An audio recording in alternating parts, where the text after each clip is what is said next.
Pak,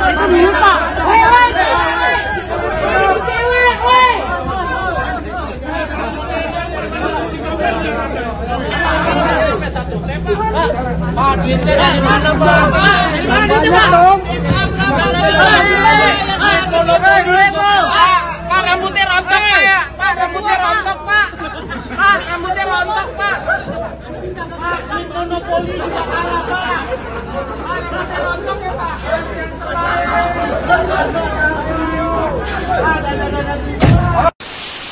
Hakim bisa mempermainkan pertimbangan hukum dalam putusannya karena ada sesuatu di balik itu. Dijawab dengan tegas, iya. Saya sampai mengajukan pertanyaan itu 2 kali untuk mempertegas. Kayak penyidik aja saya, Mas Ron. Sekali lagi saya tanya. Saya bilang. Dan mereka tegas mengatakan, iya.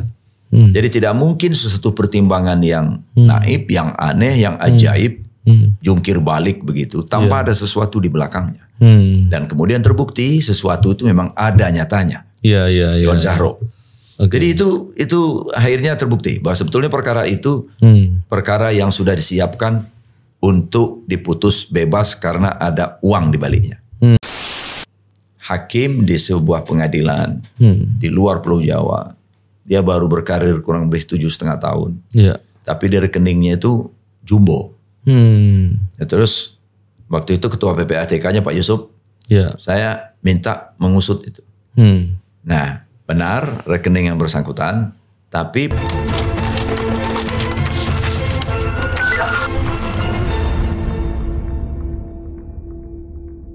Bismillahirrahmanirrahim. Assalamualaikum warahmatullahi wabarakatuh. Salam integritas. Alhamdulillah kembali berbincang di podcast ini. Kali ini kita kembali membicarakan terkait dengan masalah suap hakim.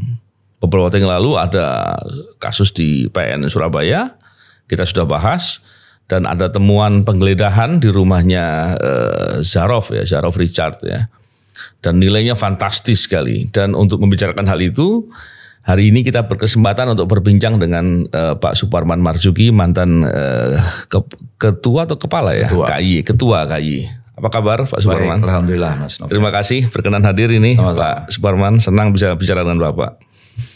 Pak Suparman, saya ketika mendengar berita ada OTT hakim 3 kena OTT, saya kaget juga.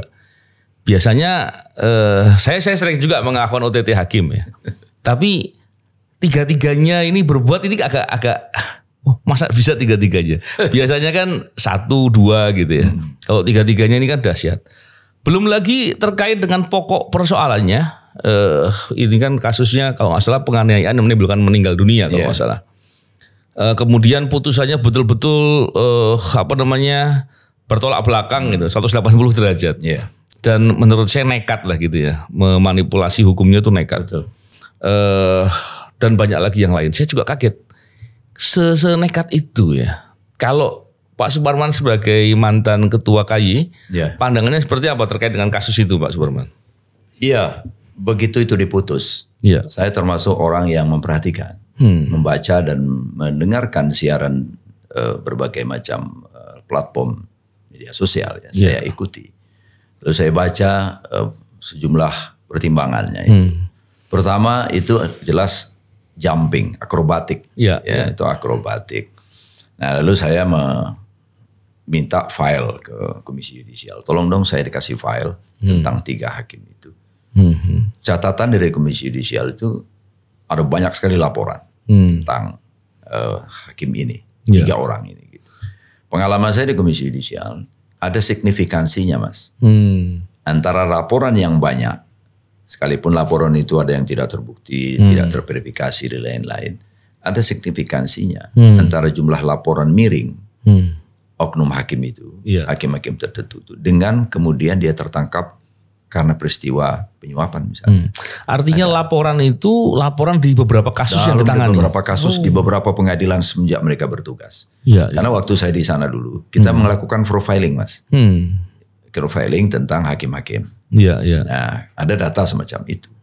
Nah, putusan yang terjadi di PN Surabaya itu, saya langsung simpulkan, ini memang 3 orang ini nampaknya sudah tidak lagi berpikir hukum. Sudah tidak lagi memeriksa mengadili perkara. Bukan. Mereka memang akan menjadikan perkara itu instrumen untuk mencapai sesuatu.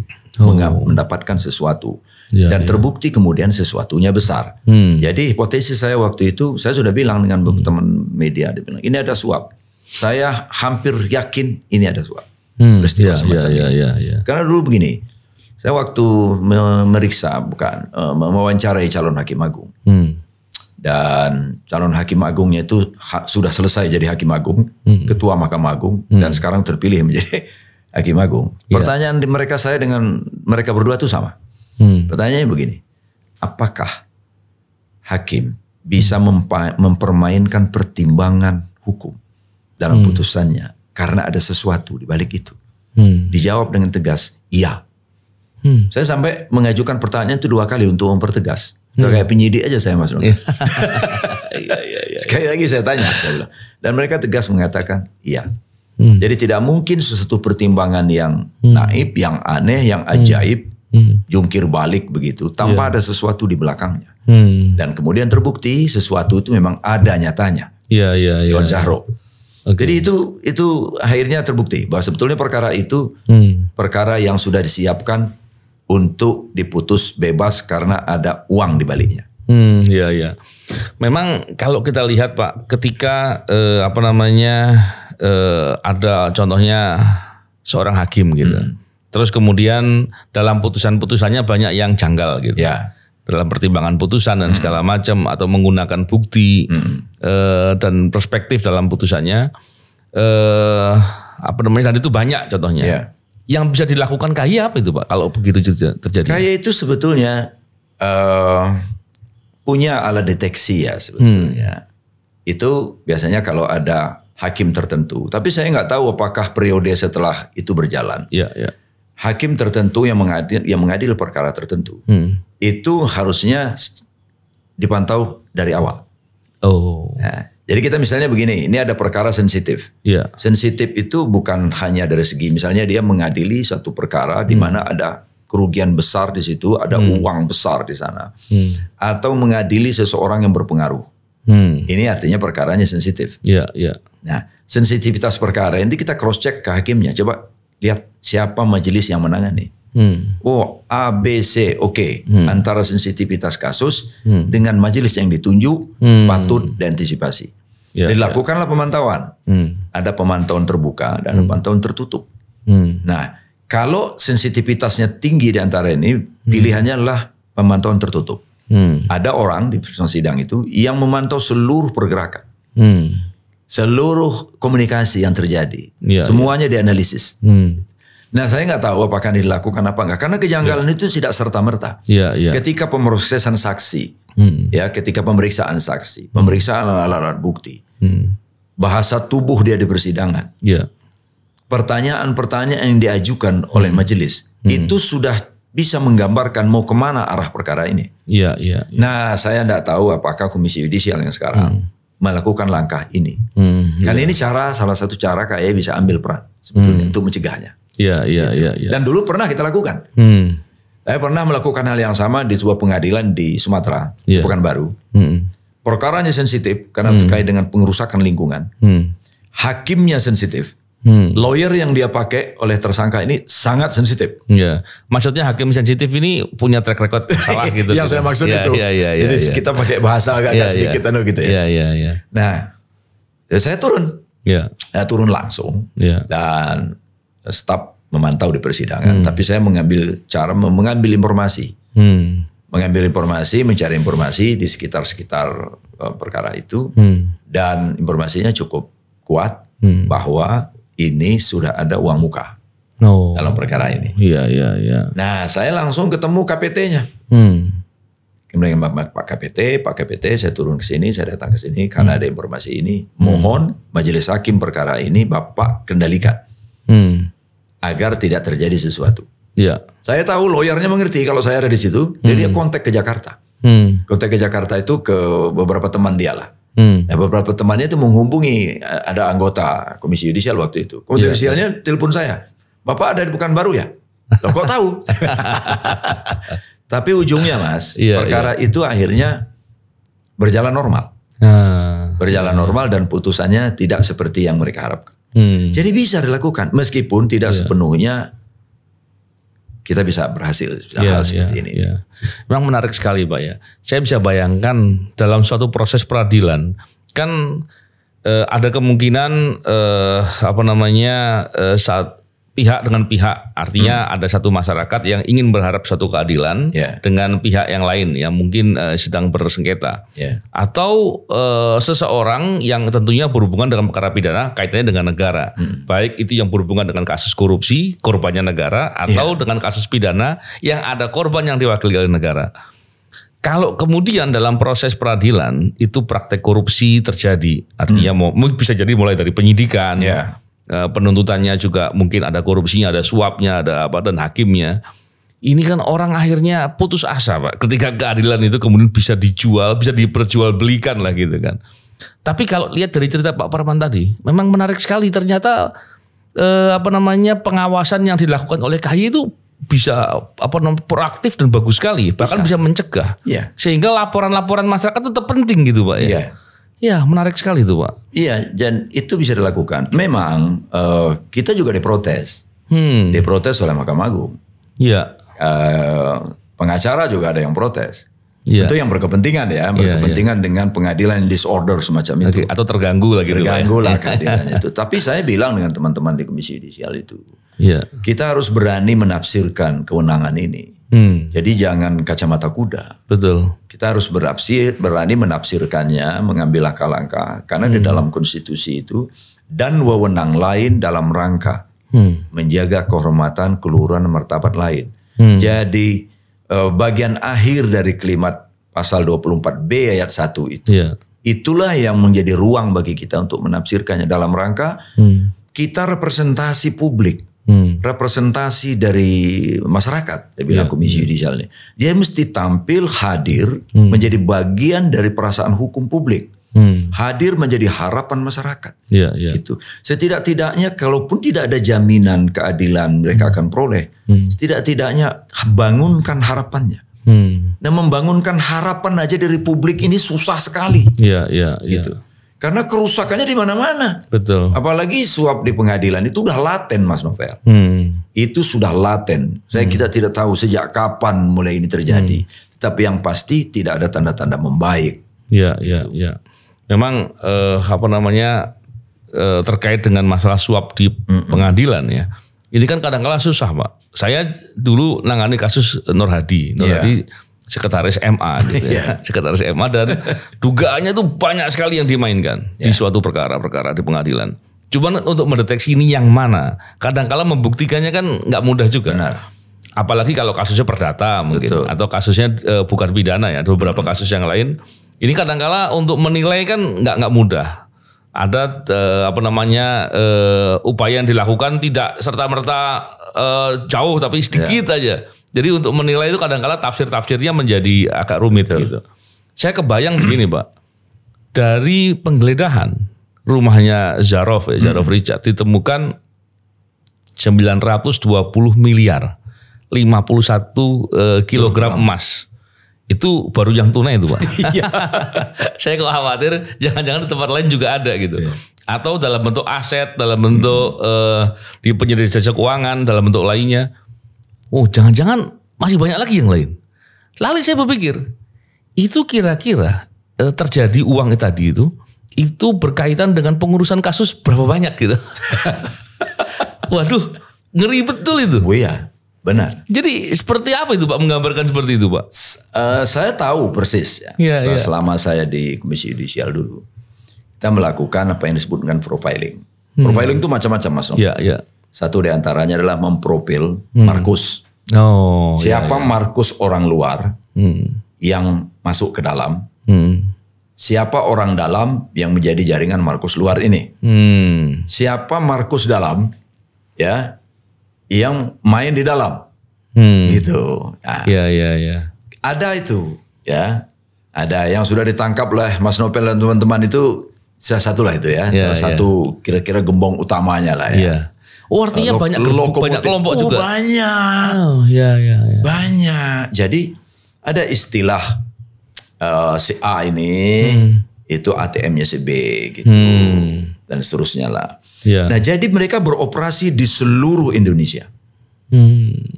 Bukan hanya di pengadilan tertentu, di seluruh pengadilan di Indonesia ini. Seperti yang diakui oleh Zarob. Maka ketika dia mengaku, saya bilang saya nggak kaget. Iya. Nggak hanya dia pelakunya itu, nggak hanya si Zarob aja. Iya. Kalau kejaksaan mau kembangkan ini perkara, ya dikembangkan penyidikannya, dia bisa ketemu. Iya. Ya, apakah Zarobnya nyanyi atau enggak itu tinggal bagaimana Kejaksaan Agung melakukan penyidikan itu. Kejaksaan Agung diuntungkan dengan ditemukan uang banyak gitu. Oh, jadi iya. artinya nggak bisa ngelak dia. Nggak bisa ngelak. Kalau dulu Nur Hadi kan ngelak-ngelak tuh Pak. Oh iya. Dan kan diberitakan ya di dalam penggerbakan itu disebutkan ada sekian nama Hakim Agung. Oh. Ada sekian nama Hakim Agung. Iya, Nah iya. sekian itu apakah rencana pembagian atau bukan? Wallahu alam. Atau sudah tapi sedang masih kurang berlanjut gitu. Atau bagaimana? Iya. Nah, jadi kalau dikembangkan, jadi angka segitu itu, ya, saya nggak terlalu kaget juga dari segi jumlah. Artinya masih bisa jauh lebih dari itu. Saya juga pernah mendengar begitu sih Pak. Iya, tinggal bagaimana ini. Jadi dia beroperasi nggak hanya di lingkungan satu pengadilan, tapi beroperasi di hampir seluruh pengadilan di Indonesia. Dan itu artinya dia ada jaringan. Dia nggak mungkin bekerja sendiri, Mas. Iya. Nggak mungkin ini merupakan individual crime, nggak mungkin. Iya. Kalau gini Pak ya, kalau biasanya nih, kalau yang di pemerintahan lah gitu ya, biasanya kan orang berbuat kejahatan itu terstruktur gitu. Iya. Tadi yang level tinggi bisa memerintahkan di bawahnya segala macam. Tapi kalau yang contohnya yang dulu saya tangani kasus Nur Hadi lah gitu, dia kan sekretaris MA gitu. Ya. Dan kalau dibilang hubungan langsung enggak, tapi ternyata jangan-jangan karena dia bisa memutasikan gitu kan. Artinya kan hal begitu-begitu kan bisa ya kemudian dikaitkan ya. Ya. Tapi kadang-kadang orang berpikirnya begini, kalau dia bermain di daerah-daerah, barangkali ada oknum-oknum hakim di beberapa pengadilan-pengadilan, baik pengadilan negeri atau pengadilan tinggi, atau mungkin di MA-nya sendiri. Dia memberikan pengaruhnya ke hakim itu caranya gimana? Ngasih perintah, hakim kan nggak pada posisi struktural gitu juga. Karena kebiasaan berbagi uang begitu, masa iya semudah itu ya? Kalau pengalaman Bapak seperti apa tuh yang terjadi? Ketua MA, ketua pengadilan, ketua pengadilan tinggi, sekjen Mahkamah Agung itu sangat berpengaruh, Mas. Jadi dia punya kekuasaan, sehingga punya pengaruh terkait dengan satu karir. Jadi hakim kita ini kan setengah pejabat negara, setengah PNS. Sisi PNS-nya itu atau ASN-nya itu adalah DP3. Nah DP3 ini yang tanda tangan kan ketuanya. Jadi kalau dia performanya nggak baik, jarang ngantor dan seterusnya itu, nanti DP3-nya buruk. Kalau DP3-nya buruk, dia mungkin nggak bisa dipromosikan di pengadilan kelas 1A. Dia nggak bisa dipromosikan jadi KPN, KPT dan seterusnya. Ini satu sisi. Jadi ada ketergantungan, ya, hubungan kekuasaan, relasi kekuasaan yang mempengaruhi. Nah yang kedua, memang faktor uang. Faktor uang ini nggak bisa dipungkiri juga. Tuh. Nah sebab ada cerita di kalangan hakim-hakim muda yang punya integritas, ya. Mereka itu bercerita ke saya. Dan saya yakin ceritanya benar. Karena saya bisa baca bahasa tubuhnya. Karena dia ngomong itu sambil bergetar dan menahan tangis. Bahwa dia sebagai hakim muda yang baru 5 tahun menjadi hakim. Menjadi orang yang paling muda karena itu dia yang bikin putusan. Dialah yang terdepan untuk merundingkan perkara. Nah pada bagian inilah dia tertekan. Jadi hakim-hakim senior yang memang kategorinya pemain, dia nggak mau kotor langsung. Dia memanfaatkan hakim-hakim muda, berkomunikasi dengan panitera. Itulah sebabnya waktu tertangkapnya Nur Hadi, waktu itu Mas Pratikno itu menelpon saya dari Jepang. Dia bilang presiden minta pendapat, apa yang mesti dilakukan. Saya bilang dengan Mas Tik, Mas, salah satu pintu utama suap di semua level pengadilan itu adalah petugas pengadilan. Petugas pengadilan. Mereka lah yang paling luas, paling leluasa untuk berkomunikasi dengan siapapun. Petugas ini maksudnya panitera, bukan? Nggak hanya panitera. Oh. Nggak hanya panitera. Iya. Jarod ini kan nggak pernah jadi panitera. Oh. Iya, dia ini dulu kepala bagian terus dipromosikan menjadi diklat, Kabadiklat Mahkamah Agung. Oh, petugas-petugas lainnya. Iya, gitu petugas-petugas lainnya. Itulah makanya Pak Artijo pernah cerita ke saya. Kalau saja tembok Mahkamah Agung itu, dia nyebut Mahkamah Agung karena dia hakim agung. Iya. Bisa bicara. Mereka bisa kita hadirkan sebagai saksi. Iya. Untuk menjelaskan bagaimana praktek itu terjadi. Iya. Orang berpikir kan hakim saja ya. Iya, padahal enggak segitunya ya. Justru pintu masuk terbesarnya ada di Jajar. Karena itu saya bilang dengan Mas Tik, ada kewenangan pemerintah langsung di situ. Yaitu menata administrasi kepegawaian, menata PNS-PNS yang ada di setiap pengadilan. Karena itu pemerintah bisa intervensi langsung terhadap staf aparatus itu. Gitu. Karena mereka di bawah kendali Kementerian Pemberdayaan Aparatur Negara. Iya. Nah, tapi ya saya lihat nggak ada langkah itu gitu. Nah, jadi pintu masuknya di situ, Mas. Iya. Itu masuknya. Jadi, dan orang-orang itu bukan penyelenggara negara juga, KPK nggak bisa masuk gitu. Nggak bisa masuk, bukan. Iya. Ya memang saya dalam beberapa perkara yang saya tangani terkait dengan hakim yang terima suap, ini staf-staf yang begitu yang memang banyak dipakai lah. Iya. Banyak dipakai untuk penempatan uang, untuk bertemu dengan pihak berperkara, untuk ngatur segala macam. Dan beberapa kasus ternyata penyimpanan aset-aset juga melalui mereka. Ya memang agak rumit juga ya, Pak. Ya modus operandi menyimpan uang itu saya juga melakukan profiling juga waktu itu. Jadi pernah satu masa hakim di sebuah pengadilan di luar Pulau Jawa. Dia baru berkarir kurang lebih 7,5 tahun. Iya. Tapi di rekeningnya itu jumbo. Ya, terus waktu itu ketua PPATK-nya Pak Yusuf, saya minta mengusut itu. Nah, benar rekening yang bersangkutan, tapi performan dia sebagai hakim di tingkat pengadilan negeri yang perkara-perkaranya itu perkara-perkara mencuri ayam, mencuri sepeda motor, gitu. Hampir tidak ada suap di tingkat pengadilan semacam itu. Gitu. Kok besar? Terus saya bilang, saya mencurigai ini rekening titipan, uangnya titipan. Nah, saya minta ini ada hakim A, B, C, D yang perlu di tracking gitu, perlu di tracking. Apakah ini uang mereka? Iya. Nah, ada kecurigaan, gitu. Si A nitip gitu ke hakim itu dan seterusnya. Dan itu cara-cara yang biasa ditempuh. Dan saya kira teman-teman di KPK, apalagi Mas Nopel cukup punya pengalaman bagaimana mereka mewujudkan bentuk suap itu, kan nggak selalu duit. Iya, betul. Nggak selalu duit. Iya. Dan memang terbayang memang kompleks ya Pak ya persoalannya. Cuman saya juga punya banyak teman hakim ya, yang banyak di antara mereka orang-orang berintegritas. Betul. Tapi ketika menghadapi situasi seperti ini kan sulit juga. Karena biasanya orang-orang yang berintegritas kan kelihatan Pak kalau di kantor ya. Benar. Dan kemudian ketika ada suatu upaya yang korup begitu ya, itu orang-orang itu dijauhi. Jadi dia nggak dapat juga banyak akses informasi kadang-kadang. Persoalannya kan seperti itu. Kira-kira Pak dengan kondisi sekarang ini yang perlu segera dilakukan apa untuk perbaikan? Sudah lama saya kemukakan dan ini bukan hal baru sebetulnya. Pemerintah DPR duduk untuk melakukan revisi terhadap undang-undang kekuasaan kehakiman semuanya. Jadi undang-undang kekuasaan kehakiman itu kan macam-macam. Undang-undang pokok kekuasaan kehakimannya nomor 48 itu direvisi. Undang-undang peradilan umumnya direvisi. Undang-undang komisi yudisial direvisi. Apa yang poin pentingnya? Satu, rekrutmen hakim. Oke, rekrutmen hakimnya. Kita mesti bicara juga di hulu. Ya.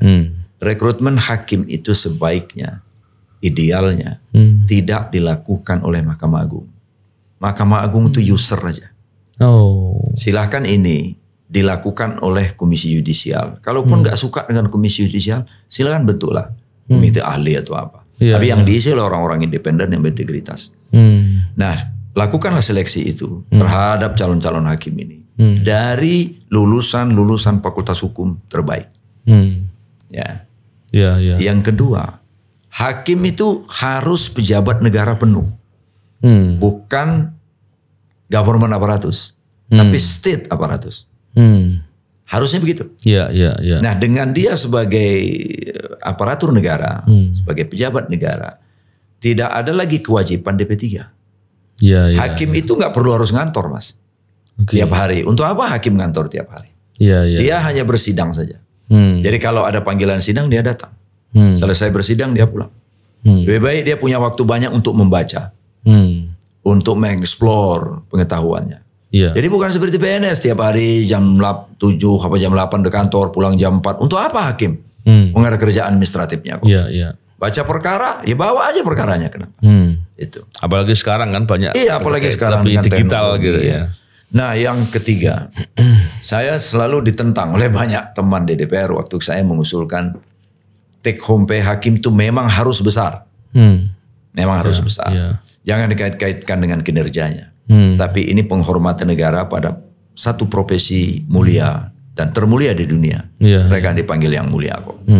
Untuk apa? Satu untuk penghormatan. Yang kedua itu memang stimulasi yang harus diberikan. Iya. Jadi nggak boleh sedikit, nggak boleh kecil pendapatannya. Saya senang sudah naik, saya lihat.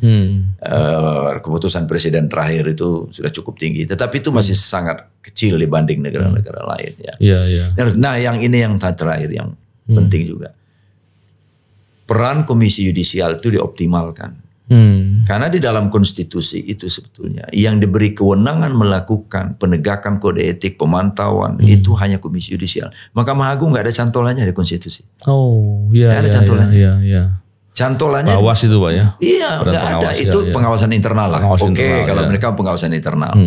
Tapi optimalkan peran Komisi Yudisial, di mana proses pemeriksaan dan penjatuhan sanksi sepenuhnya kewenangan Komisi Yudisial. Iya. Itu akan punya efek bagus. Iya, check and balance jadi sangat kuat gitu. Bagus, ya. Nah, kalau yang seperti yang sekarang, rekomendasi ke Mahkamah Agung, Mahkamah Agung acuhkan. Dan saya mesti menagih juga dengan Mahkamah Agung ya. Sikap institusi Mahkamah Agung, sikap IKAHI yang resisten. Yang spirit de kopnya begitu tinggi, jiwa korsanya begitu tinggi terhadap kop hakim, nggak akan pernah bisa menolong bagi kekuasaan kehakiman kita keluar dari jerat masalah yang terus menahun ini, yang kemudian menjadi laten ini. Jadi kalau ketua MA yang sekarang Pak Narto ini, saya kenal baik, orang ini orang baik, orang lurus. Kalau dia mau meninggalkan legacy yang baik buat kekuasaan kehakiman, sekaranglah saatnya. Dia lakukan pemberesan yang menyeluruh, ambil inisiatif, minta pemerintah DPR melakukan perubahan regulasi. Ada harapan. Ya, menarik sekali memang. Kalau kita lihat dari masalah hakim ini, Pak Suparman, tentunya kan kalau tidak dilakukan upaya yang sungguh-sungguh, perbaikan yang sungguh-sungguh, upaya pengaruh untuk mempengaruhi hakim, untuk mengganggu hakim, untuk menyimpang itu pasti akan sangat terus banyak. Karena orang yang berkepentingan di luar juga banyak untuk memenangkan perkara, untuk lolos dari jeratan hukum dan banyak lagi yang lain. Dan upaya untuk membentengi ini yang harus dilakukan. Tadi Pak Parman sampaikan itu bagus sekali tuh poin-poinnya, dan tentunya ini menjadi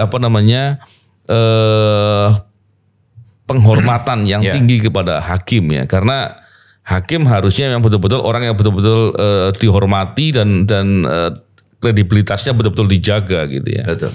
Kalau saya pernah punya pengalaman begini Pak Parman, ketika suatu hari saya sedang ada di Belanda gitu dengan diskusi dengan beberapa penegak hukum, mereka kemudian menyampaikan soal Indonesia waktu itu KPK. Kenapa izin penyadapan kalian di KPK itu nggak melalui hakim langsung? Kami nggak bisa, itu harus melalui hakim. Saya bilang sama mereka. Di sini saya bilang di Belanda itu dalam 1 tahun ada berapa hakim yang tertangkap terima suap?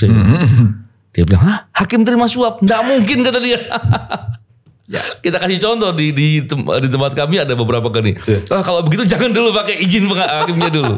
Artinya memang banyak persoalan terkait dengan hak asasi manusia itu memang harusnya melalui hakim. Tapi kalau kemudian praktek korupsi di sektor penegakan hukum itu masih terjadi terutama di hakim, ini tentunya hal-hal begitu nggak akan bisa dilaksanakan dengan benar gitu ya Pak Parman ya. Betul sekali. Ya. Kalau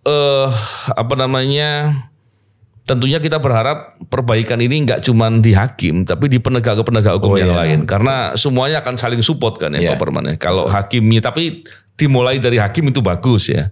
Hakim, kemudian tentunya penuntut dalam hal ini jaksa, penyidik, dan pemasyarakatan. Karena kalau itu berjalan semuanya, saya yakin praktek korupsi banyak berkurang Pak. Iya harusnya begitu, karena hakim itu kan penentu akhir. Betul. Boleh saja di kepolisian terjadi sesuatu yang nggak benar, bisa saja di kejaksaan. Tapi kalau di ujung, di pengadilan, di tangan hakim, perkara ini tegak, hukum ini tegak, proses di sini kan akan jadi sia-sia. Gitu. Orang akan pikir, nggak usah deh, kita tunggu aja di pengadilan, pengadilannya dipercaya kok. Nah kalau sekarang ini kan enggak. Di sini main, di situ dilengkapi permainannya. Jadi sulit. Dan akhirnya kita sering mendengar masalah ketidakadilan segala macam. Ada beberapa waktu lalu ada kasus di Cirebon yang itu semua akhirnya mengganggu rasa keadilan ya. Dan kita semua bingung melihat situasi itu. Menarik sekali, dan tentunya kita berharap semoga ke depan bisa dilakukan perbaikan dan bisa kita berharap adanya suatu keadilan bisa berproses di pengadilan gitu ya Pak Parman. Mudah-mudahan. Pak Parman, barangkali ada pesan ini khusus yang disampaikan di sebagai closing statement terkait dengan masalah perbaikan peradilan dan terutama masalah perbaikan agar praktek korupsi di penegak hukum bisa dijadikan prioritas untuk diperbaiki. Ya, saya hanya pesan berharap kepada Ketua Mahkamah Agung. Karena saya tahu persis Ketua Mahkamah Agung itu punya posisi kekuasaan yang besar untuk menertibkan internalnya. Saatnya sekarang. Jadi Mahkamah Agung mau menunggu apa lagi? Belum kasus Richard aja selesai, salah seorang panitera di Pengadilan Jakarta Timur ditangkap oleh kejaksaan. Betul. Nah ini artinya di lingkungan Anda itu kumuh. Di lingkungan Pak Narto itu kumuh. Karena itu dia bersihkan lah. Karena kalau dia nggak bersihkan dan tetap kumuh, dia akan keluar dari Ketua Mahkamah Agung dalam situasi yang tidak ada perbaikan apapun. Dan mudah-mudahan beliau istiqomah sebagai orang bersih dan bisa membersihkan. Gitu. Menarik sekali. Terima kasih Pak Parman. Semoga kita ke depan bisa melihat suatu kebaikan yang terjadi dalam proses di peradilan. Amin. Terima kasih. Salam integritas. Assalamualaikum warahmatullahi wabarakatuh. Salam.